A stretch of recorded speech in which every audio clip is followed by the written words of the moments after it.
अस्सलामुअलैकुम नाज़रीन, मैं मोहम्मद असलम हुसैन सियासत की खबरों में आप सबका इस्तकबाल करता हूँ। आज 15 दिसंबर 2023 है।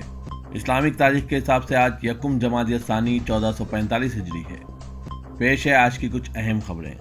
दिल्ली पुलिस का खुसूसी सेल हफ्ता या इतवार को मुल्जिमीन को पार्लियामेंट कॉम्प्लेक्स ले जाकर पार्लियामेंट की सिक्योरिटी की खिलाफ वर्जी के मंजर को दोबारा बनाएगा। जराये के मुताबिक मुल्जिमीन को जाए वक़्त दोबारा बनाने के लिए पार्लियामेंट के लिए ले जाया जाएगा। स्पेशल सेल के जराये ने बताया कि इससे पुलिस को यह मालूम करने में मदद मिलेगी कि मुल्जिमीन कलर स्प्रे के साथ पार्लियामेंट की इमारत में कैसे दाखिल हुए और उन्होंने अपने मंसूबे को कैसे अमली जामा पहनाया।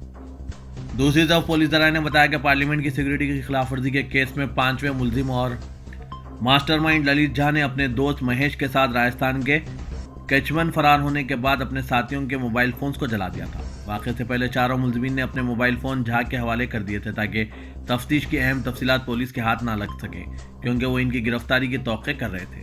5वें मुल्जिम ललित झा को भी गिरफ्तार कर लिया गया है। वज़ीर-ए-आज़म नरेंद्र मोदी ने आज जुमे की सुबह सोशल मीडिया प्लेटफॉर्म एक्स पर ट्वीट किया। अजीम सरदार वल्लभ भाई पटेल को इनकी पुनिया तिथि पर खिराज अक़ीदत पेश करता हूँ। इनकी दूरअंदेशी क़यादत और कौम के इत्तेहाद के लिए गैर मुतज़लज़िल अज़्म ने जदीद हिंदुस्तान की बुनियाद रखी। मोदी ने मजीद लिखा कि इनका मिसाली काम एक मजबूत ज़्यादा मुत्तहिद मुल्क की तामीर की तरफ हमारी रहनुमाई करता है। सरदार वल्लभ भाई पटेल की ज़िंदगी से तहरीक हासिल करने और खुशहाल हिंदुस्तान के अपने ख्वाब को पूरा करने के लिए काम करने हम पुरअज़्म हैं। मोदी ने आज सरदार वल्लभ भाई पटेल को पुनिया तिथि पर खिराज अक़ीदत पेश किया। उत्तर प्रदेश के मथुरा वाक़े शाही ईदगाह मस्जिद मामले में भी मुस्लिम फरीक को मायूसी का सामना करना पड़ा। इलाहाबाद हाईकोर्ट ने हिंदू फरीक की अर्जी कबूल करते हुए ईदगाह के अहाते के सर्वे का हुक्म जारी किया। हाईकोर्ट ने मथुरा में श्री कृष्ण जन्मभूमि मंदिर से मुत्तसिल शाही ईदगाह कॉम्प्लेक्स के सर्वे के लिए अदालत की निगरानी में एक कोर्ट कमिश्नर की तकर्रुरी के मुतालबे को कबूल कर लिया, जिसके लिए हिंदू फरीक ने वाराणसी के ज्ञानवापी कॉम्प्लेक्स की तर्ज पर मथुरा में सर्वे कराने के लिए अर्जी दाखिल की थी। हाईकोर्ट की सिंगल बेंच ने यह फैसला सुनाया है। मामले की अगली समाअत 18 दिसंबर को होगी और यह फैसला किया जाएगा कि सर्वे का खाका क्या होगा। हाईकोर्ट ने मुस्लिम फरीक यानी उत्तर प्रदेश सुन्नी सेंट्रल वक्फ बोर्ड के इन दलाइल को मुस्तरद कर दिया, जिसमें कहा गया था कि हिंदू फरीक की दरख्वास्त काबिल समाअत ही नहीं है। मामले की अगली समाअत में यह फैसला किया जाएगा कि कब से कब तक सर्वे का काम किया जाएगा और कैंपस के किन किन मुकामात का सर्वे किया जाएगा। सर्वे में कितने लोग हिस्सा लेंगे। All India Muslim personal law board ने मथुरा की शाही ईदगाह के सर्वे के सिलसिले में इलाहाबाद हाईकोर्ट के फैसले को इंतहाई खतरनाक नताइज का हामिल करार देते हुए इसे अफसोसनाक करार दिया। बोर्ड ने कहा कि मुल्क में जिन अनासिर को अमन व आश्ती से बैर है और जो हिंदू और मुसलमान के दरमियान मुनाफरत पैदा करके अपने सियासी मफादात की तकमील चाहते हैं, वो शायद तनाज़ात को ख़त्म नहीं होने देना चाहते।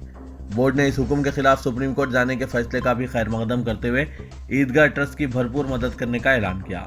मुस्लिम पर्सनल लॉ बोर्ड के तर्जुमान डॉक्टर सैयद कासिम रसूल इलियास ने एक प्रेस बयान में कहा कि इलाहाबाद हाईकोर्ट ने आज मथुरा की शाही ईदगाह के सर्वे की इजाज़त देकर न सिर्फ 1991 के इबादत गाहों के तहफ़्फ़ुज़ से मुतालिक कानून की खिलाफ वर्जी की, बल्कि यह फैसला हिंदू और मुसलमानों के दरमियान 1968 में हुए इस मुआहदे की भी खिलाफ वर्जी है, जिसके तहत मुकामी हिंदू और मुसलमानों ने 13 एकड़ ज़मीन ईदगाह और मंदिर के दरमियान तकसीम की थी। यह मुआहदा श्री कृष्ण जन्मस्थान सेवा स्थान और शाही ईदगाह मस्जिद ट्रस्ट के दरमियान हुआ था, जिसके मुताबिक 10 एकड़ ज़मीन कृष्ण जन्मभूमि को और 2.5 एकड़ ज़मीन मस्जिद के हवाले की गई थी और यह बात तय पाई थी कि यह तनाज़ा हमेशा हमेशा के लिए ख़त्म हो गया है।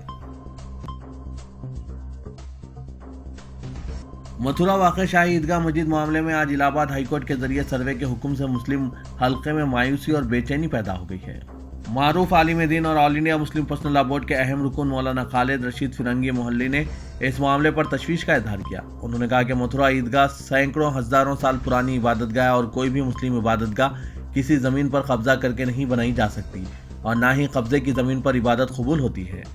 उन्होंने कहा कि इस मामले को पीपुल्स ऑफ वर्शिप एक्ट 1991 के तनाजुर में सुना जाना चाहिए और इस एक्ट को नाफिजुल अमल समझा जाना चाहिए। उन्होंने कहा कि बार बार इस तरह के मसाइल का सामने आना बात से तशवीश और बहस तलब है, हालांकि अभी सुप्रीम कोर्ट का दरवाज़ा खुला है। उत्तर प्रदेश कांग्रेस अक़लियती सेल के चेयरमैन शाहनवाज आलम ने इलाहाबाद हाईकोर्ट के हुक्म को पीपुल्स ऑफ वर्शिप एक्ट 1991 की खिलाफ वर्जी करार दिया। इनका कहना है कि सुप्रीम कोर्ट ने बाबरी मस्जिद राम जन्मभूमि केस में अपने फैसले में कहा था कि पीपुल्स ऑफ वर्शिप एक्ट 1991 हमारे आइन के बुनियादी ढांचे को मजबूत करता है और आइन के बुनियादी ढांचे में कोई तब्दीली नहीं की जा सकती।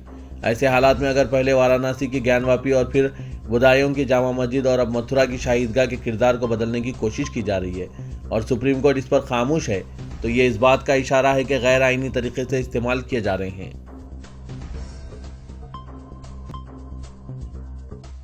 सदर कुल हिंद मजलिस इत्तेहादुल मुस्लिमीन और रुकने पार्लियामेंट हैदराबाद असदुद्दीन ओवैसी ने इलाहाबाद हाईकोर्ट की जानिब से मथुरा की शाही ईदगाह मस्जिद के सर्वे की इजाजत देने के फैसले पर अपने तबसरे में कहा है कि इससे संघ परिवार की शरारतों को मजीद तक़वियत मिलेगी। असदुद्दीन ओवैसी ने हाईकोर्ट के फैसले के बाद सोशल मीडिया प्लेटफॉर्म एक्स पर अपने तबसरे में कहा कि बाबरी मस्जिद से मुतालिक सुप्रीम कोर्ट के फैसले के बाद उन्होंने ये कहा था कि इस तरह से संघ परिवार की शरारतों को मजीद तक़वियत मिलेगी।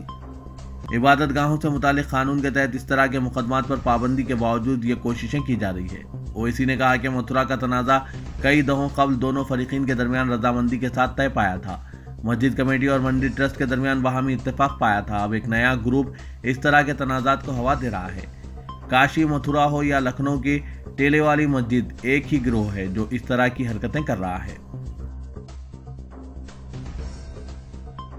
पार्लियामेंट की सिक्योरिटी में कोताही के मामले में हुकूमत की शदीद लापरवाही के खिलाफ अपोजिशन जमातों के जरिए एहतजाज और मरकजी वज़ीर दाखिला अमित शाह से बयान देने के मुतालबे पर शोर शराबे के बाद 15 अरकान पार्लियामेंट को बाकी इजलास से मुअत्तल कर दिया गया, जिस पर अपोजिशन के इत्तेहाद ने सख्त बरहमी का इजहार किया है। गुज़िश्ता रोज़ पार्लियामेंट की सिक्योरिटी में कोताही से नाराज अपोजिशन के अरकान पार्लियामेंट ने लोकसभा और राज्यसभा दोनों में इस मामले पर वज़ीर दाखिला अमित शाह के बयान का मुतालबा किया। दोनों ऐवान में अपोजिशन के मुतालबे और शोर शराबे की वजह से कई बार ऐवान की कार्रवाई मुलतवी करनी पड़ी। इसके बाद लोकसभा में कांग्रेस के 9 अरकान पार्लियामेंट, सीपीआईएम के 2 और डीएमके के 2 अरकान के साथ सीपीआई के 1 रुकन को मुअत्तल कर दिया। राज्यसभा में चेयरमैन जगदीप धनखड़ ने तृणमूल कांग्रेस लीडर डेरिक ओब्रायन को मुअत्तल कर दिया। उन्होंने डेरिक ओब्रायन पर इंतहाई सख्ती का इजहार करते हुए इन्हें ऐवान से निकल जाने का हुक्म जारी किया। पार्लियामेंट की सिक्योरिटी में लापरवाही और इस मामले में हुकूमत से जवाब का मुतालबा करने वाले अरकान पार्लियामेंट को मुअत्तल किए जाने पर अपोजिशन के इत्तेहाद ने सख्त रद्दअमल का इजहार करते हुए इसे इंतकाम करार दिया। कांग्रेस ने सिक्योरिटी में चूक को इंतहाई संगीन मामला बताते हुए मुतालबा किया कि इस मामले में वज़ीर-ए-आज़म नरेंद्र मोदी और वज़ीर दाखिला अमित शाह ऐवान में आकर बयान दें और ये बताएं कि आखिर ये सब कैसे और क्यों हुआ। पार्टी ने अज़्म जाहिर किया कि वो इस मुतालबे पर कायम रहेंगे। गुज़िश्ता रोज स्मोक बम से हमला करके पार्लियामेंट की सिक्योरिटी पर सवाल खड़े करने वाले मुलजिमीन के खिलाफ सोशल मीडिया पर जबरदस्त मुहिम के बाद दिल्ली पुलिस ने इनके खिलाफ यूएपीए के तहत मुकदमा दर्ज करके आज इन्हें अदालत में पेश कर दिया। पुलिस ने अदालत को यह भी बताया कि पार्लियामेंट में सिक्योरिटी की खिलाफ वर्जी एक मनसूबाबंद हमला था। दिल्ली पुलिस ने मुलजिमीन मनोरंजन डी, सागर शर्मा, नीलम और अमूल शिंदे को पार्लियामेंट में दरअंदाजी के इल्जाम में खुसूसी अदालत में पेश करके 15 दिन की रिमांड तलब की। पुलिस ने मुलजिमीन पर दहशतगर्दी का इल्जाम लगाते हुए कहा कि उन्होंने खौफ फैलाने की कोशिश की। अदालत ने चारों मुलजिमीन को 7 दिन के लिए पुलिस हिरासत में भेजा। ये भी पता चला है कि पार्लियामेंट में स्मोक बम से हमला करने वाले मुलजिमीन बेरोजगार हैं। ताहम सोशल मीडिया पर इस बारे में सवाल उठाए जा रहे हैं और इस पर शुक्र का इजहार किया जा रहा है कि मुलजिमीन मुसलमान या सिख नहीं थे, वरना अब तक जिस तरह की हंगामा आ रही होती इसका तस्वुर भी करना मुश्किल है। इसी के साथ ही नौजवानों के साथ न सिर्फ दहशतगर्दों की तरह बर्ताव किया जाता बल्कि मीडिया पूरी कम्युनिटी को जोड़कर भी इन्हें बदनाम करने की कोशिश करती। शायद इसको मुल्क पर कब्जे की कोशिश या इस जैसे दूसरे मजाक़ दावों के जरिए भी पेश किया जाता। Gold medalist boxer Vijender Singh ने भी माइक्रो ब्लॉगिंग साइट पर इस बारे में रद्दअमल का इजहार करते हुए कहा कि शुक्र है कि कोई मुसलमान नहीं था, वरना पता नहीं कहां से इसके कनेक्शन निकाल लेते। इसी तरह सोशल मीडिया पर कई लोग मुलजिमीन के खिलाफ सख्त कार्रवाई न किए जाने पर भी सवाल उठा रहे हैं। मीडिया की इस पर मुकम्मल खामोशी को भी तनकीद का निशाना बनाया जा रहा है। बीजेपी के मेंबर पार्लियामेंट प्रताप सिम्हा के खिलाफ कार्रवाई न होने पर भी सख्त रद्दअमल का इजहार किया जा रहा है। कई लोगों ने इस बात पर सख्त नाराजगी का इजहार किया कि पार्लियामेंट और मुल्क की सिक्योरिटी का हवाला देकर महुआ मित्रा को फौरी तौर पर पार्लियामेंट से निकाल दिया गया, लेकिन यही कार्रवाई प्रताप सिम्हा के खिलाफ नहीं की जा रही है। कई लोगों ने सोशल मीडिया पर इस बात के लिए राहत की सांस ली कि पार्लियामेंट में पेश आए इस वाक़े में कोई मुस्लिम मुलविस नहीं था। नाज़रीन, इस पर आपकी क्या राय है? कमेंट के जरिए जरूर बताइएगा।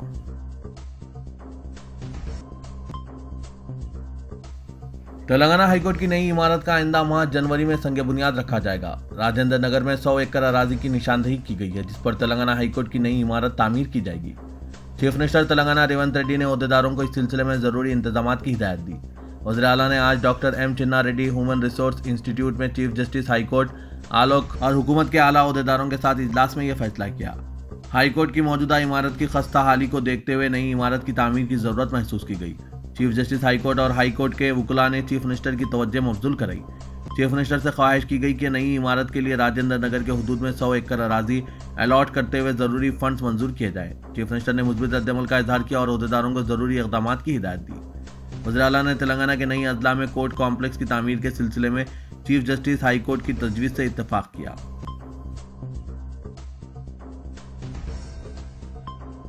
तेलंगाना असेंबली इंतखाबात में शिकस्त के बाद बीआरएस आइंदा लोकसभा इंतखाबात के लिए मजबूत हलीफ के तौर पर बीजेपी से मुफाहिमत के इम्कानात तलाश कर रही है ताकि कांग्रेस से बेहतर मुजाहरा किया जा सके। असेंबली चुनाव में बीआरएस को यकीन था कि सादे अक्सरियत के साथ तीसरी मरतबा हुकूमत तश्कील पाएगी, लेकिन अवाम का फैसला कांग्रेस के हक में रहा और बीआरएस जो गुज़िश्ता असेंबली में 104 अरकान के साथ 2/3 से ज़्यादा अक्सरियत रखती थी, वो 39 नशिस्तों पर सिमट कर रह गई।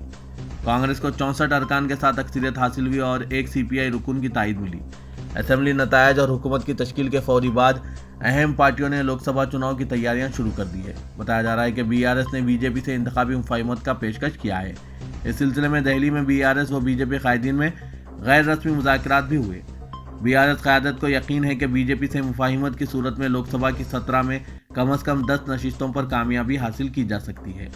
असेंबली चुनाव की इंतखाबी मुहिम में बीआरएस कायदीन ने बीजेपी से मुफाहिमत को खारिज इम्कान करार दिया था, लेकिन शिकस्त के बाद मौक़िफ़ तब्दील होता दिखाई दे रहा है। बीजेपी क़यादत को खुश करने रुकने कौंसल कविता ने राम मंदिर की तामीर को हिंदुओं का देरीना ख्वाब करार देते हुए ट्वीट किया। कविता के ट्वीट के बाद बीजेपी से इम्कानी मुफाहिमत की क़यासाराइयां शिद्दत इख्तियार कर चुकी है। तेलंगाना के वज़ीर आला रेवंत रेड्डी ने रियासत में अराजी तनाज़ात के हल के लिए रहनुमा ख़ुतूत तय करने के लिए खुसूसी कमेटी तश्कील देने की हिदायत दी। धरानी पोर्टल और अराजी तनाज़ात के मसले पर चीफ मिनिस्टर ने रियासती वज़रा और आला अहदेदारों के साथ जायजा इजलास मुनक़्क़िद किया। रेवंत रेड्डी ने कहा कि साबिक़ में के रंगाराव कमेटी की तरह नई कमेटी तश्कील दी जाए। रियासत में अराजियात से मुतालिक तनाज़ात का हल तलाश करने के लिए कमेटी से सिफारिशात हासिल की जा सकती है।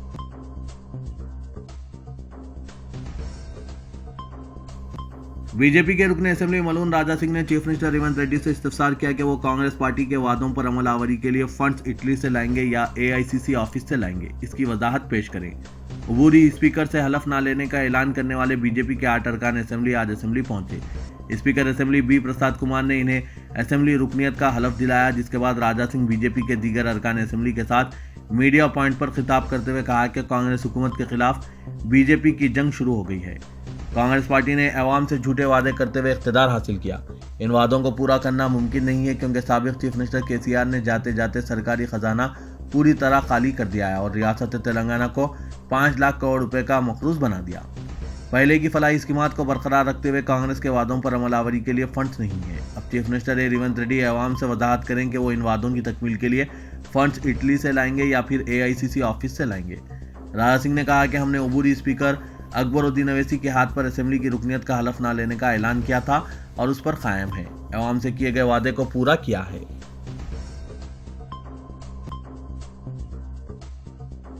तेलंगाना कानून साज असेंबली के स्पीकर की हैसियत से गडम प्रसाद कुमार ने अपने ओहदे का जायजा हासिल कर लिया। अबूरी स्पीकर अकबरुद्दीन अवैसी ने असेंबली की कार्रवाई के आगाज के बाद इन अरकान को हलफ दिलाया जो 9 दिसंबर को हलफ नहीं ले सके थे।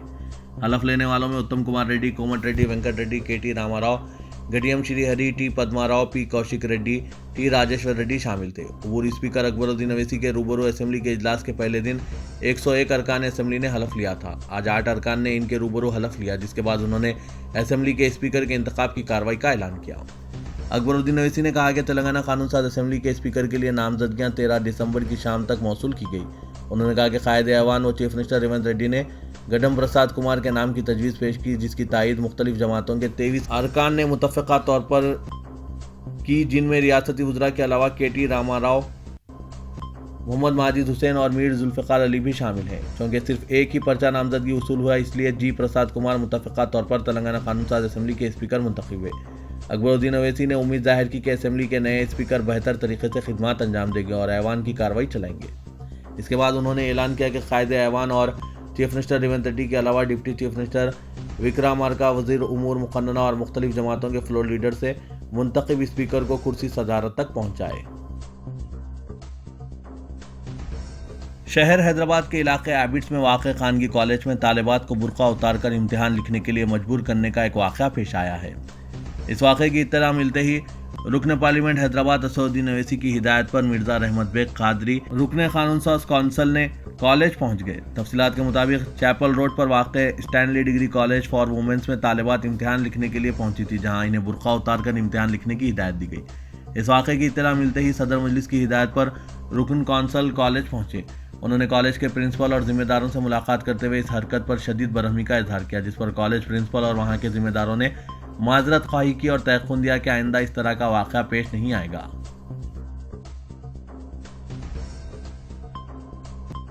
ऑटो रिक्शा ड्राइवर्स ने रियासती हुकूमत की जानिब से आरटीसी बसों में ख़वातीन को मुफ्त सफ़र की सहूलत फराहम करने से इनकी आमदनी मुतासिर होने पर एहतजाज करते हुए धरना मुनज़्ज़म किया।